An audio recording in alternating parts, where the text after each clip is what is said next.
pessoal do Desenhando Direito. Hoje nós vamos continuar a nossa aula sobre estado de necessidade. Nós vamos ver as características finais deste instituto, começando pelo dever legal de enfrentar o perigo, previsto no artigo 24, parágrafo 1º do Código Penal.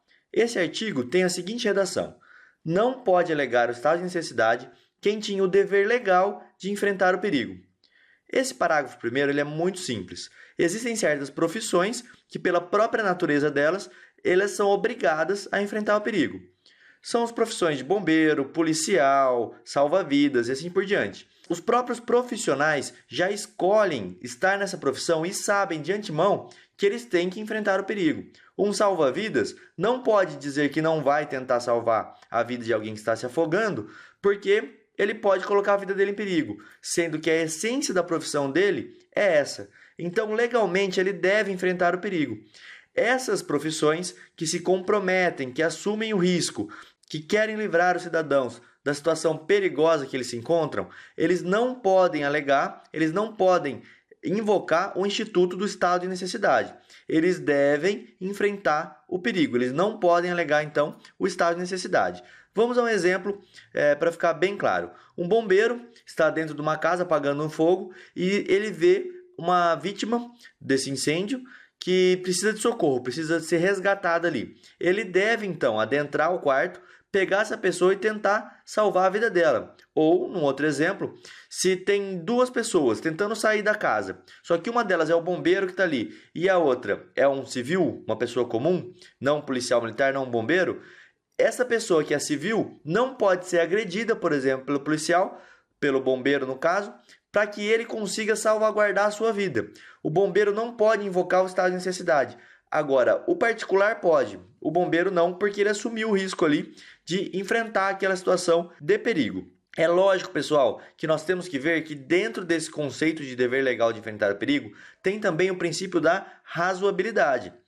Nesse exemplo que eu dei, vida contra vida, é lógico que o bombeiro vai ter que priorizar a vida desse outro sujeito e não a sua própria vida. Não pode priorizar a sua própria vida. Ele tem que entender que ele está ali para enfrentar aquele perigo.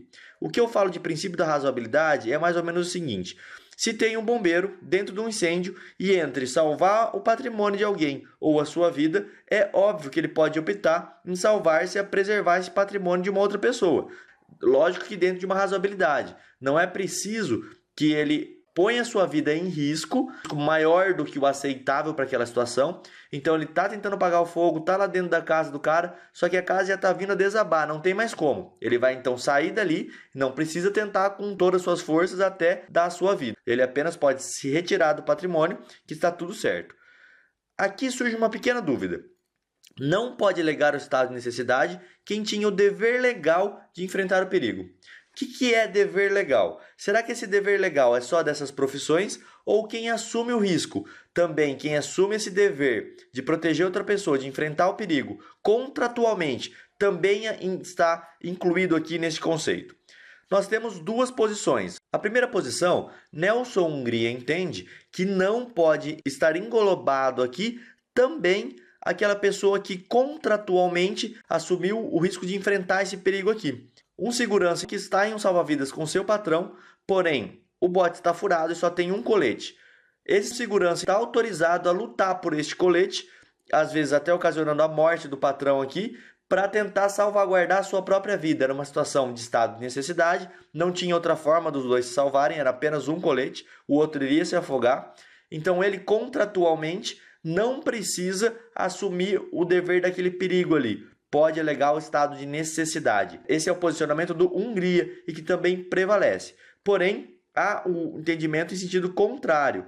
Costa e Silva e Bento de Faria, dois doutrinadores também, entendem em sentido contrário, que deve estar englobado aqui nesse conceito de dever legal também o dever contratual. Porém, pela nossa lógica penal, eu não posso exigir uma coisa que a lei não fale, né? E a lei fala em dever legal. O entendimento majoritário aqui é que esse dever contratual não está englobado neste conceito de dever legal.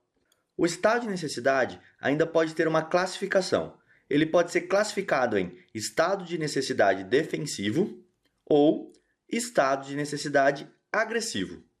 No estado de necessidade defensivo, a conduta do agente aqui, ela é dirigida ao causador do perigo. Eu vou atacar o bem daquela pessoa que está causando o perigo.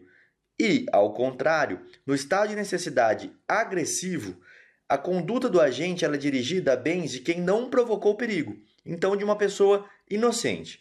Vamos exemplificar para ficar bem claro. Qual é um exemplo de estado de necessidade defensivo? Um cachorro, muito bravo, está solto na rua e vem correndo em direção ao nosso agente aqui.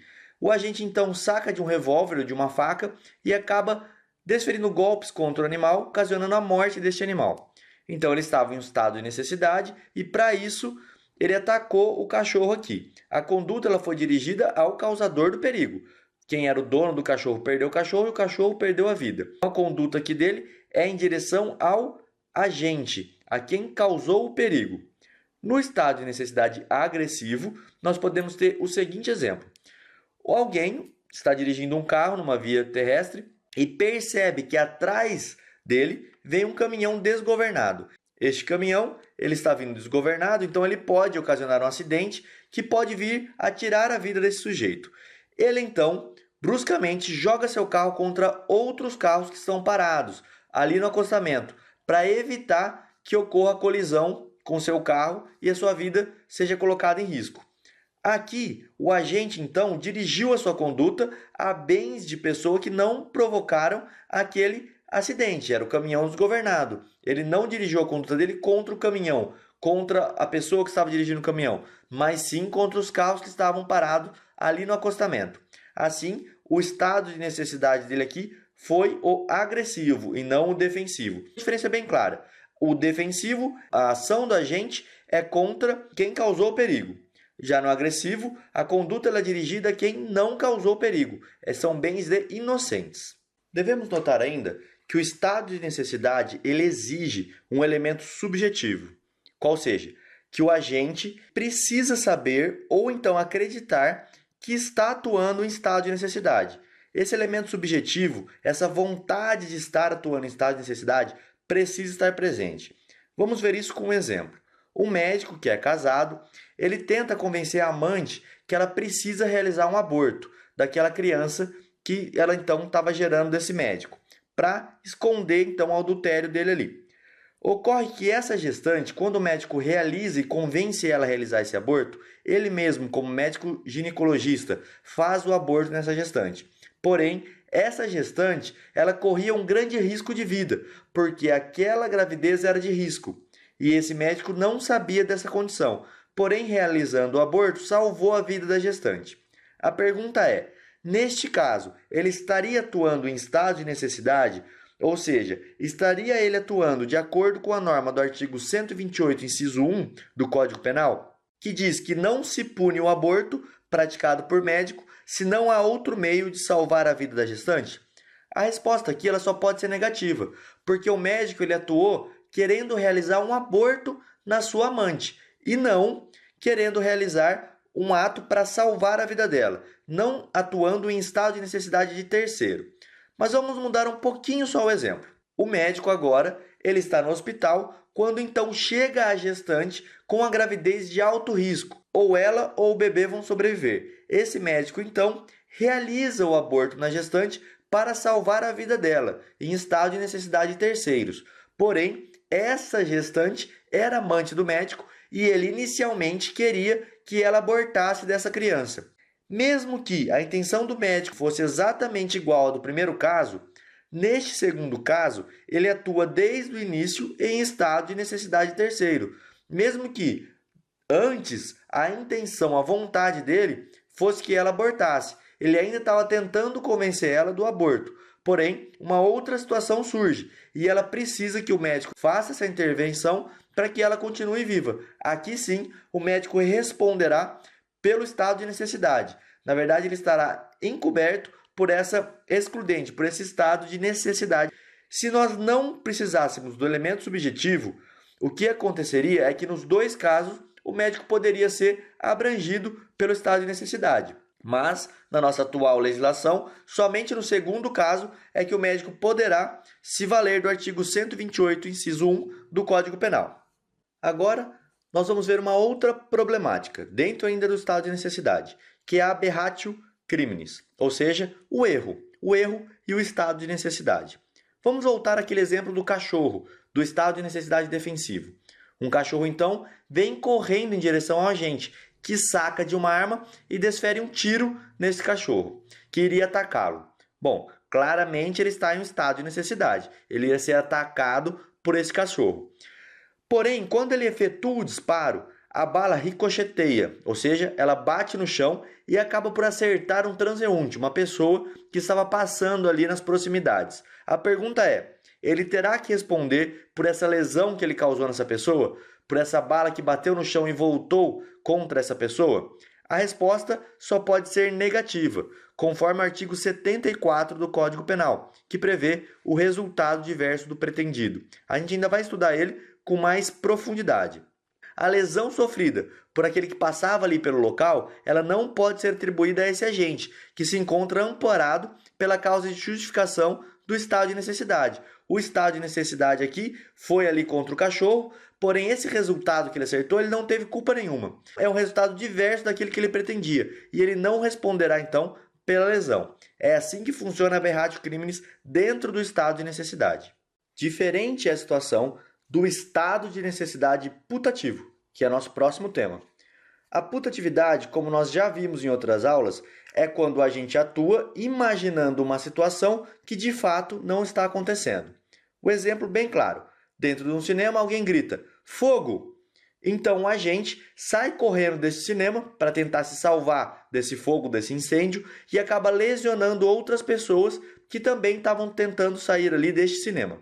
A pergunta é: existe o estado de necessidade, mesmo que esse grito de fogo foi apenas uma brincadeira de uma das pessoas dentro ali do cinema? A resposta é a seguinte: nós já estudamos esse assunto. Ela tem a mesma solução das discriminantes putativas, previstas no artigo 20, parágrafo 1º do Código Penal. Qual é a redação desse artigo? É isento de pena quem, por erro plenamente justificado pelas circunstâncias, supõe situação de fato que, se existisse, tornaria a ação legítima.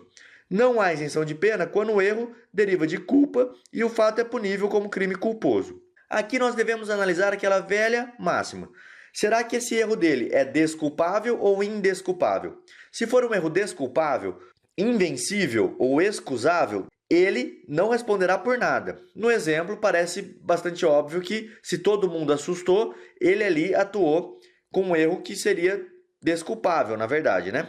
Agora, se o erro for indesculpável, vencível ou inexcusável, ele aqui vai responder como se tivesse praticado um crime culposo, se houver essa previsão no Código Penal. Ele responderia, no presente exemplo, por uma lesão culposa. Então vamos supor que o cara gritou fogo, mas não havia sinal nenhum disso, e apenas esse sujeito, que era muito desesperado, saiu correndo naquela situação. Todo mundo percebeu que era uma brincadeira. Porém, este cara, porque era muito desesperado, achou que estava pegando fogo ali na situação. Esse erro é um erro vencível, é um erro que poderia ser vencido. Assim, ele responderá a título de culpa se lesionar alguém, uma lesão culposa somente. Mais um tema que deve ser estudado dentro do estado de necessidade é o estado de necessidade e as dificuldades econômicas. Será que alguém passando por uma dificuldade econômica que comete um crime estará em estado de necessidade? Aqui nós temos que analisar se essa dificuldade econômica inviabilizaria a própria sobrevivência daquele indivíduo. Vamos a um exemplo. O agente, pai de família, chega em casa desempregado, por mais um dia procurando emprego e não conseguindo, e vê seus filhos morrendo de fome, pedindo a ele qualquer coisa para comer. Ele então sai para mendigar e pedir alguma coisa nas casas vizinhas. Ninguém ali tem nada para ajudar ele ou então não oferece nenhum alimento para aquele homem.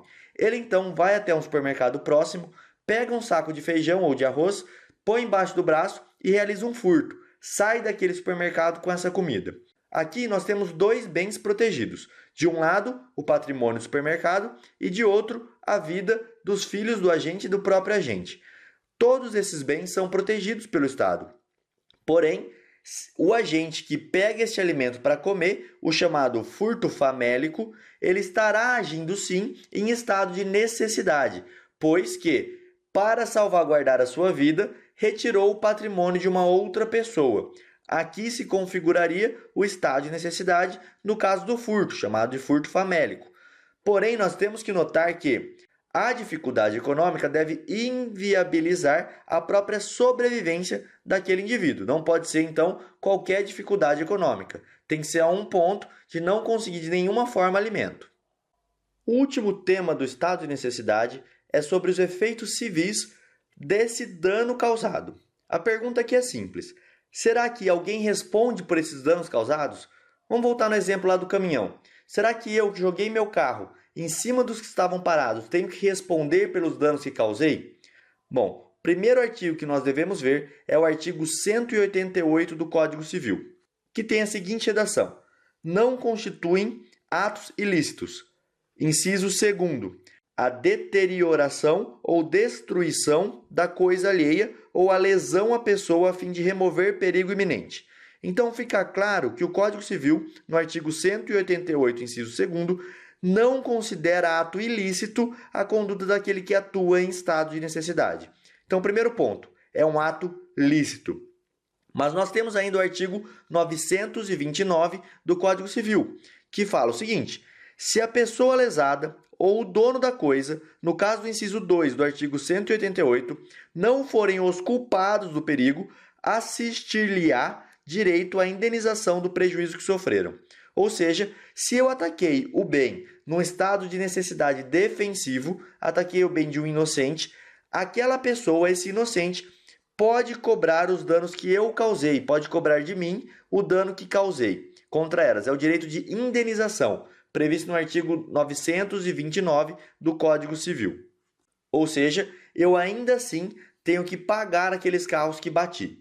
Mas calma, não é hora de se desesperar ainda. Existe o artigo 930 do Código Civil, que prevê o direito de regresso, com a seguinte redação: no caso do inciso 2 do artigo 188, se o perigo ocorrer por culpa de terceiro, contra este terá o autor do dano ação regressiva para ver a importância que tiver ressarcido ao lesado. Ou seja, eu, Rodrigo, que joguei meu carro em cima daqueles outros carros para me livrar do caminhão desgovernado, tenho o direito de regresso contra o dono do caminhão ou o motorista do caminhão, porque ele foi o culpado pelo dano. Então, a sistemática de danos é muito simples. Se eu ataquei o próprio causador daquele perigo, no exemplo, matei o cachorro da pessoa que me atacou, este cachorro eu não vou ter que ressarcir essa pessoa por este ato, porque aquele cachorro estava me atacando. Agora, se eu precisei jogar meu carro em cima de outros carros para me livrar de um perigo que não foi causado por aqueles donos daqueles veículos, eu preciso indenizá-los. Porém, tenho direito a regresso, ou seja, cobrar aquela quantia que me foi cobrada daquela pessoa que causou o perigo inicialmente.